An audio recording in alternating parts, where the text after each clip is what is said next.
एक समुद्री राक्षस जलपरी को उठाकर नदी में ले जाता है, लेकिन किसी तरह उसकी जलपरी बेटी अपनी माँ को बचा लेती है। लेकिन वो राक्षस उनका पीछा करने लगता है। अरे भाइयों, एक दूसरे का मुंह क्या देख रहे हो?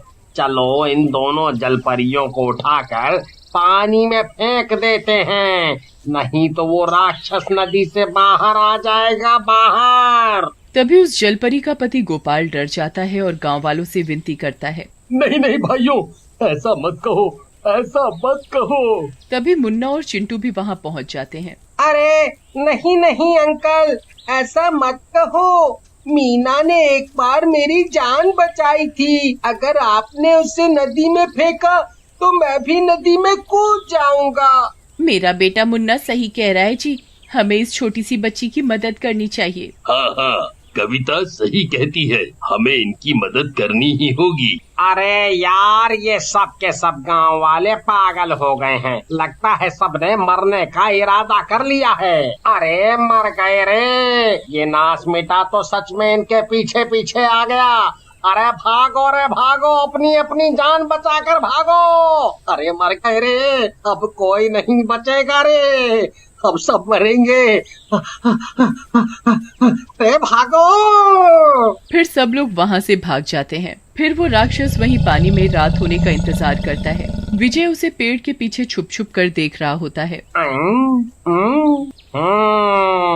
ये कमबख्त नदी से बाहर क्यों नहीं निकल रहा? लगता है रात होने का इंतजार कर रहा है।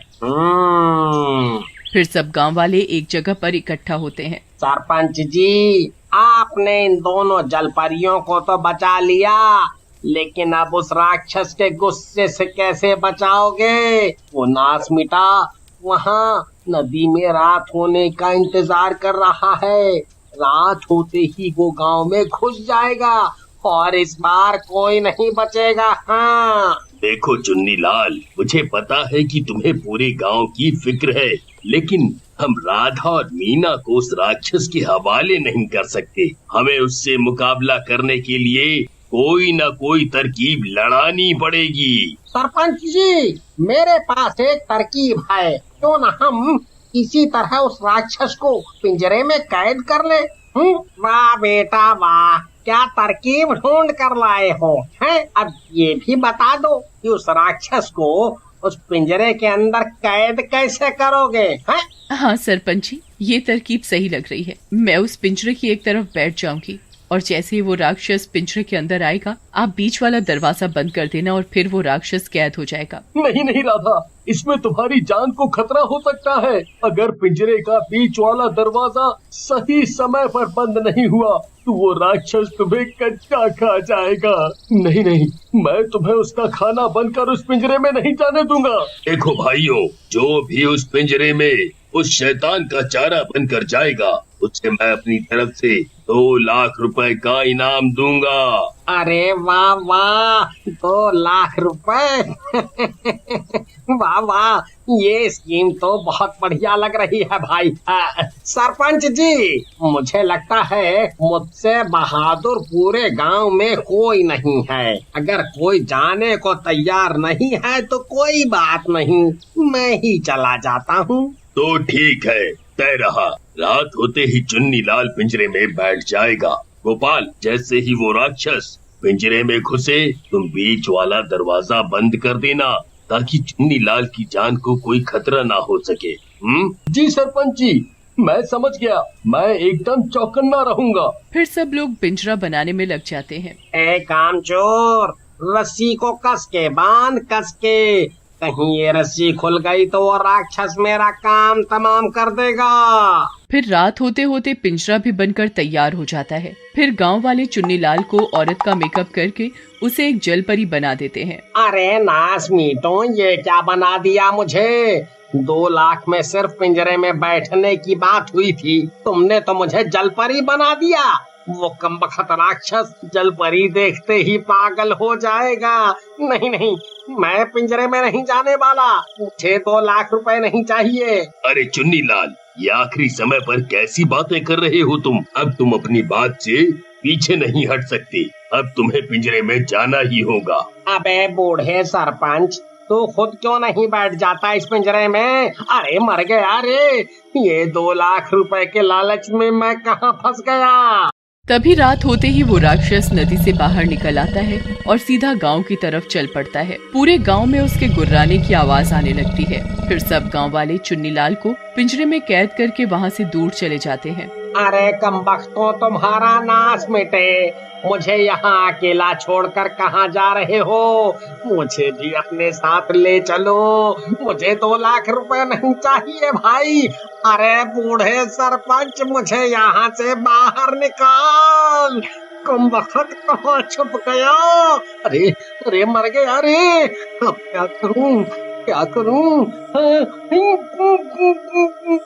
तभी वो राक्षस गांव में आ जाता है। वो बहुत गुस्से में होता है। गाँव वालों, तुमने उस जलपरी की मदद करके अच्छा नहीं किया। अब मैं किसी को जिंदा नहीं छोड़ूंगा। अरे वाह, लगता है गांव वालों को उनकी गलती का एहसास हो गया। जाने मन, वहीं रुको, मैं अभी आया।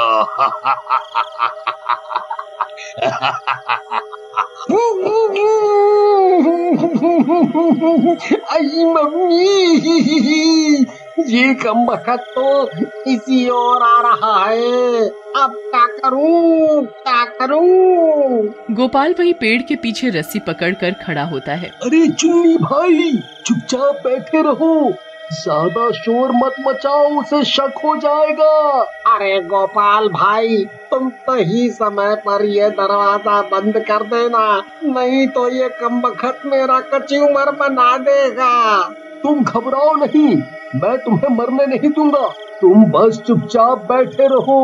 फिर राक्षस धीरे धीरे उस पिंजरे की ओर बढ़ता है और पिंजरे के अंदर घुस जाता है। आई मम्मी, मर गया रे। अरे अरे गोपाल भाई, जल्दी से दरवाजा बंद करो, नहीं तो ये नाश मिटा मेरी गर्दन मेरी धड़ से अलग कर देगा। अरे दरवाजा बंद करो भाई। अरे ये क्या? ये तो आदमी की आवाज है, ये कोई जलपरी नहीं है।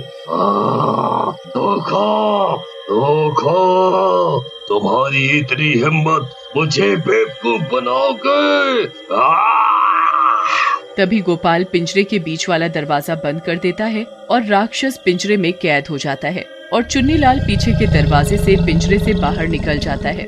अरे बच गया रे, अरे बाल बाल बच गया, बाल बाल बच गया, बाल बाल बच गया। फिर सब गांव वाले हाथों में मशाल लेकर वहां पहुंच जाते हैं।